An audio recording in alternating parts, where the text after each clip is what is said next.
Saludos y bienvenidas un día más a Susan Decoraciones. Como ustedes saben, las próximas estaciones que tenemos por delante son el otoño y prácticamente también la Navidad, que son dos estaciones donde las decoraciones son muy hermosas y también alegres. El otoño, que es el que le da el paso pues ya a la Navidad o al invierno, me encanta por todos sus colores. Por eso es que en este canal van a ver muchas decoraciones, muchas ideas de decoraciones respectiva a estas dos estaciones, tanto al otoño como a la Navidad.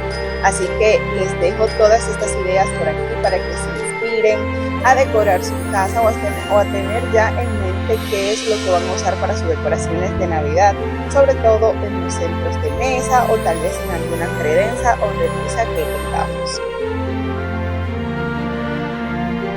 En este video no les voy a hablar mucho, solamente les voy a dejar que disfruten de todas las ideas y les voy a dejar una hermosa y agradable musiquita por acá para que vayamos entrando en ambiente navideño. Recuerden ver el video hasta el final y suscribirse al canal. No les voy a hablar mucho porque estoy un poco afectada de la garganta, pero saben que siempre les doy muchísimas explicaciones e ideas.